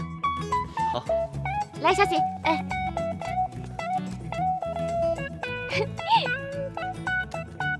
这么些可不够酿酒啊。这早就过了青梅成熟的季节了，目前也就只剩这些。况且这棵树还是我亲手栽种的，它一年的产量也不太多。若是娘子喜欢，我便都留给你，拿去酿酒。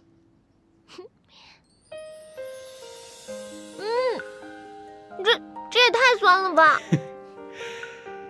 小馋猫，谁让你馋嘴的？小喜，你把这些青梅都拿去清洗干净，晾干。记住了，这些都是给三少奶奶的，谁都不许碰。我要亲自为娘子酿酒。多谢相公。放心吧，三少爷，小喜啊，亲自看着，一颗也少不了。走。好吃吧？确实够酸。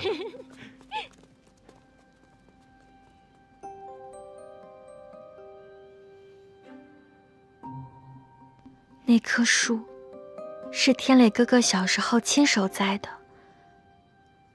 那时候每一年都是我陪着他培土上肥，待到青梅成熟了，我向他讨，他是都给我的。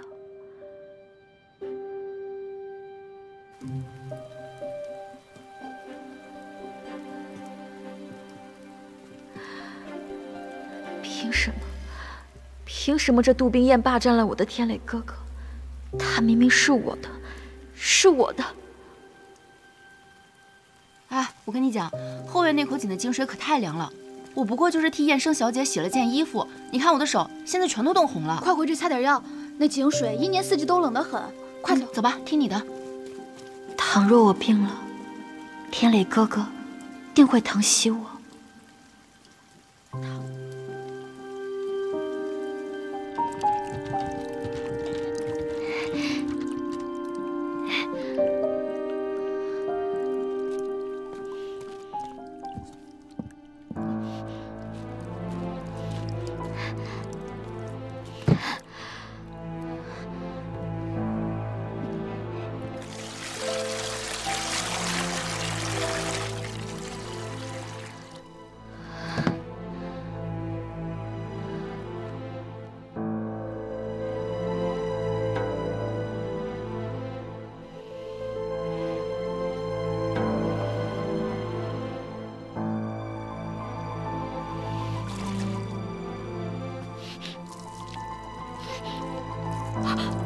小姐，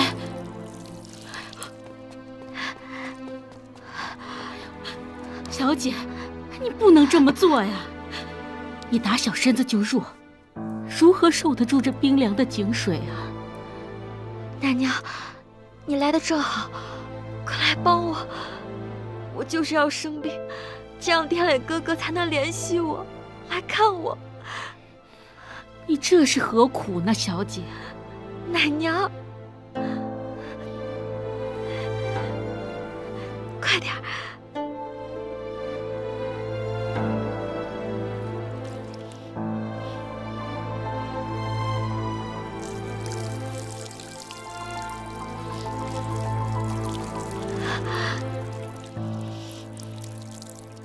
再来。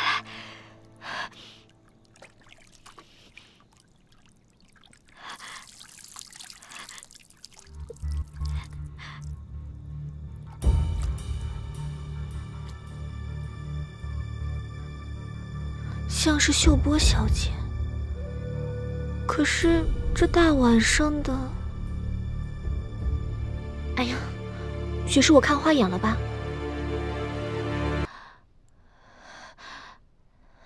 天磊哥哥，醒了，快听听秀波小姐说什么。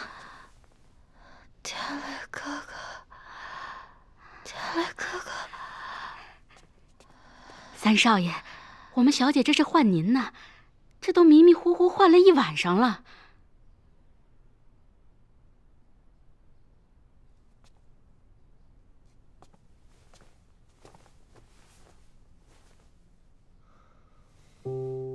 秀波妹妹，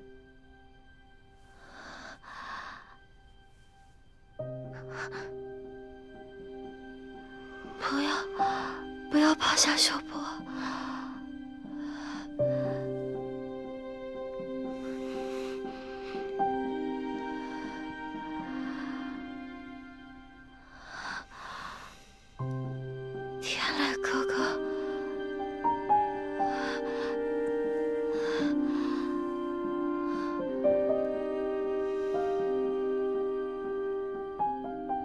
你们怎的都在？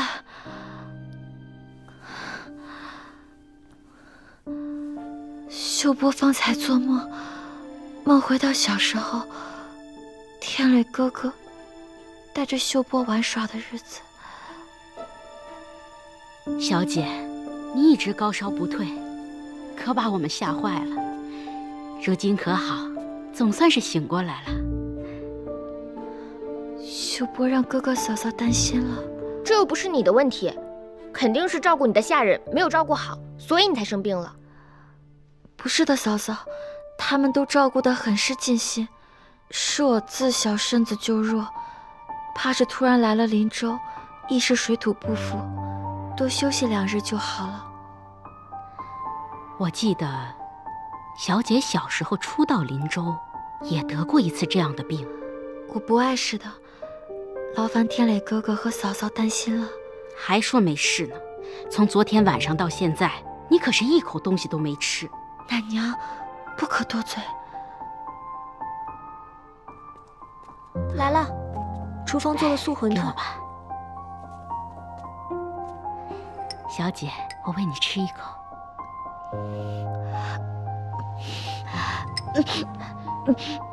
小姐，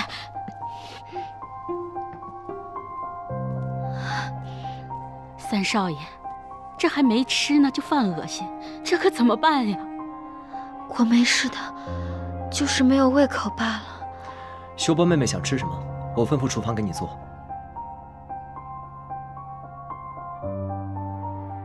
我想吃天磊哥哥小时候给我做的青梅府。小时候每次有个头疼脑热，天磊哥哥就会给我做的那个。三少爷，方才老太君还吩咐要你好好照顾秀波小姐呢。我记得咱们后面不是有棵青梅树吗？你快命人去摘了，给秀波小姐制作青梅府吧。现在早已过了青梅采摘的时节，况且那棵树上也已经没有青梅了。没了？我前几日路过，见还有几棵的。已经被我采完了。我摘的。我想喝青梅酒，所以把它们都摘了。不过，天磊，眼下妹妹病得这么重，你把它们都拿出来做成青梅府，给妹妹开开胃吧。这一直不吃东西也不行啊。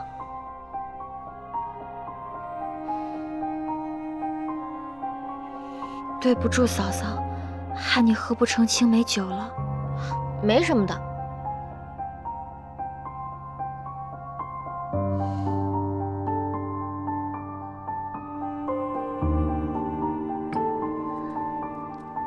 都怪秀波，害天磊哥哥劳累这么久。不碍事，毕竟工序繁琐了些，所以晚了点。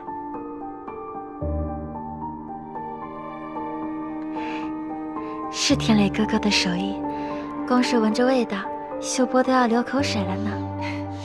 还是三少爷有办法，让秀波小姐愿意吃东西了。快吃点开开胃。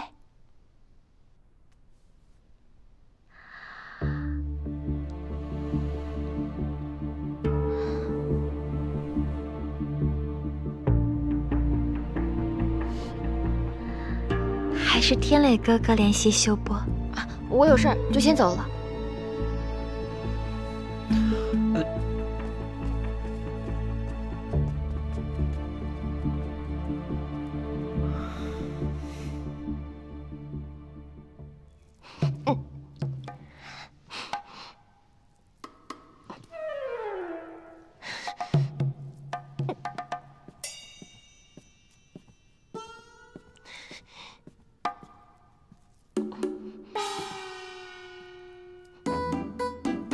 小姐，你吃点东西吧。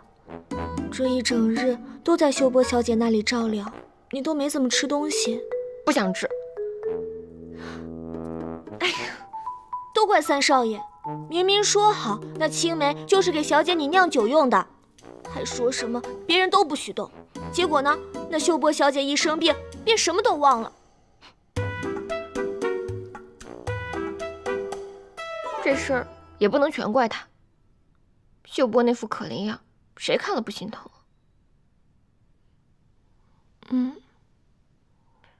小喜，我觉得很奇怪，但又说不出哪里奇怪。哪里奇怪呢？娘子果然敏锐，此事的确大大的奇怪。你过来这儿干嘛呀？不留在你秀波妹妹身边，人家生病了，病成这样还叫你的名字呢。那人家不是烧糊涂了吗？齐天磊，你说得倒轻松，是你先拉人家手，拉的还不够吗？那拉手，哎呀，是不该。娘子，你别碰我。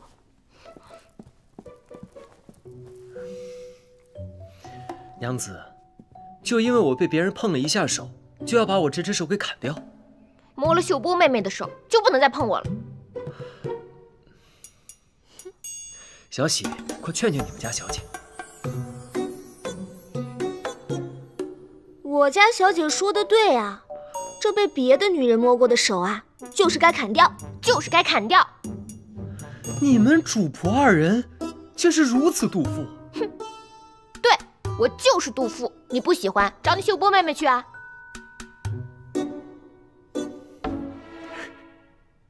你笑什么？我笑我娘子为我吃醋，我自然是开心的。少往自己脸上贴金了，我才没有吃醋。好，娘子不是吃醋，娘子是生气，生气自己的夫君被别人惦记。对，我只是生气，我的东西被人惦记。那娘子就不必生气了。这人是娘子的，青梅酒也是娘子的，再惦记，别人也抢不走。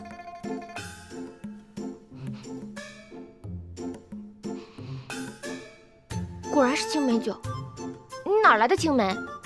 为了保住娘子的这几颗青梅，我可是差人跑了大半个林州呢。我这番煞费苦心，可娘子竟然要砍掉我的手，我还真是伤心呢。好吧，我误会你了。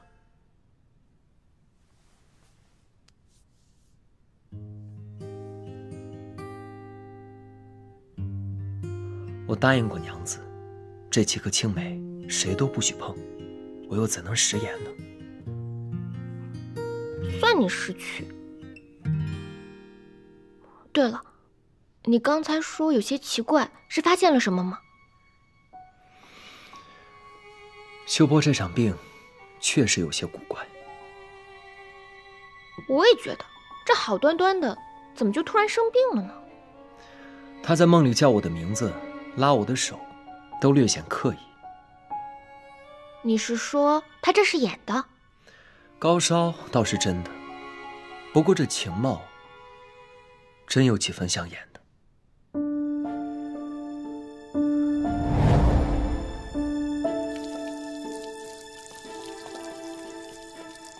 小姐，你这是干什么呀？哎，我想起来了，昨天晚上我去后院收青梅的时候，看见水井边上有2个人在争执，还有水声呢。那身形像是秀波小姐，我瞧着她正打了那井水上来泼洒着呢。那这个意思是，她为了生病自己泼自己冷水，8九不离10了。这也太……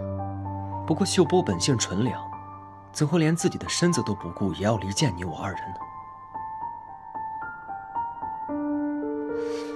或许是对你用情至深呢。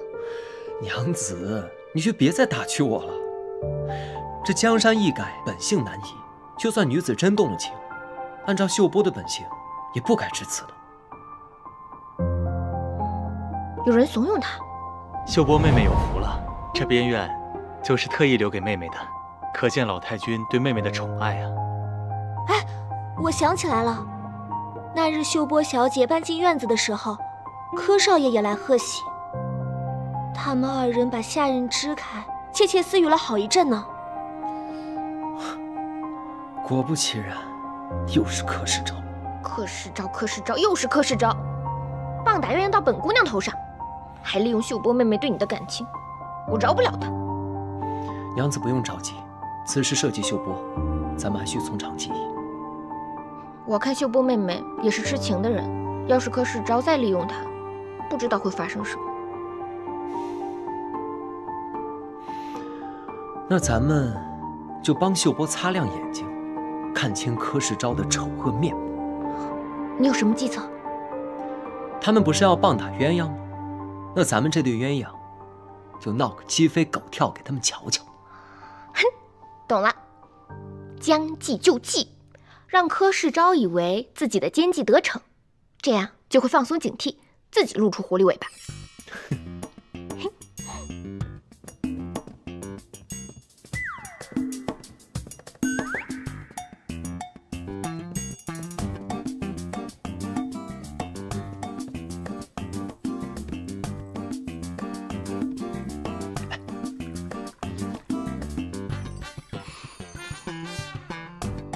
你这悍妇，极度成性！我堂堂齐家3公子，3妻4妾，通房4舞，又有何不可？哼，你这个没良心的！我千里迢迢的嫁来齐府，你就这么对我，让我跟那些阿猫阿狗争风吃醋。早知道我就不来了，让你这个病秧子病死！你再看看你浑身上下，哪样与我般配？我要找一个天仙般的女子，秀发如水，顾盼生姿。你想得美！哪个好女子看得上你？一看就是病秧子，身体不行。你彪悍如河东狮，你性格古怪，你面目可憎，你臭不要脸！姑奶奶受不了了，我走了。求之不得，我也落个逍遥自在。哼，你就该感谢你姑奶奶，我救了你命。哎，你干嘛？你再如此，我便不客气。哼，你敢对我怎么样？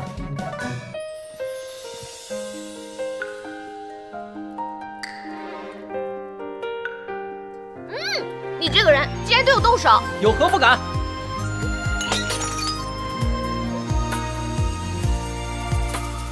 鸟语花开春空寂，为一缕香追忆。一色流烟30里，竟无人怜惜。情景出身风雨兮，燕归落台。